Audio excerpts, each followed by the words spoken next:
This is NASA's space power facility near Cleveland, Ohio, and it is the world's biggest vacuum chamber. It's used to test spacecraft in the conditions of outer space, and it does that by pumping out the 30 tons of air in this chamber until there are about 2 grams left.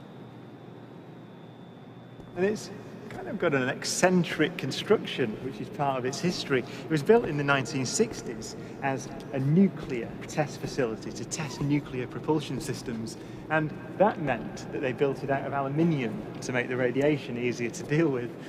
Aluminium is not the best thing, the strongest material to build a vacuum chamber out of. So they built an outer concrete skin, which is part radiation shielding and part an external pressure vessel, so that this thing can take the force that's present on the outside when it's pumped out to the conditions of outer space.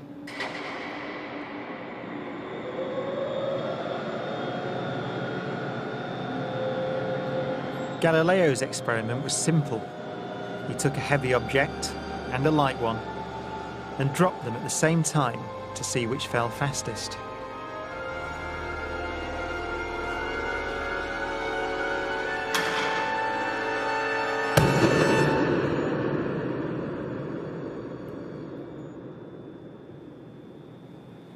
Now in this case, the feathers fell to the ground at a slower rate than the bowling ball because of air resistance.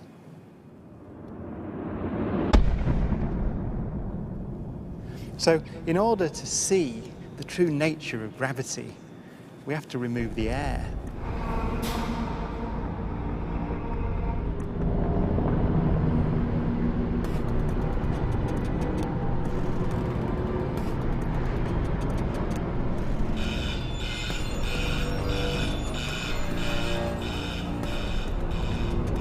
It takes 3 hours to pump out the 800,000 cubic feet of air from the chamber.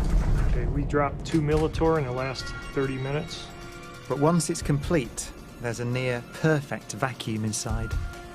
6104 manual, 10% open. Station 1, go for drop. PCV 30-1, pressure set point at 240 psi. We are go for drop. 10, 9, 8, 7, 6, 5, 4. Cameras on. 2, 1. Release.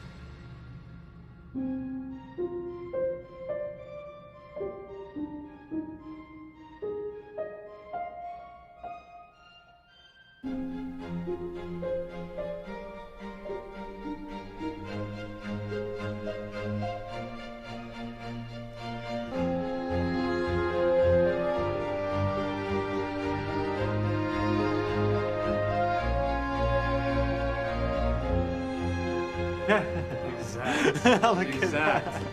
They came down exactly the same. Wow. Look. Watch right there. Look at how they hit right there. Exactly. You're back on the side. Exactly the same. Feathers don't move, nothing. Look at that. That's just brilliant.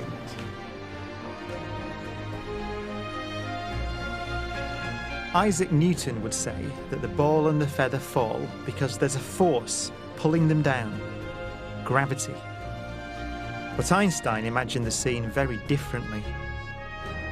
The happiest thought of his life was this: the reason the bowling ball and the feather fall together is because they're not falling. They're standing still. There is no force acting on them at all.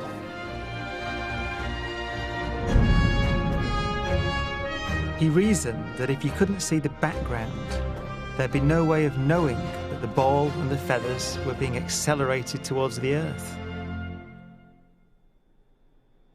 So he concluded they weren't.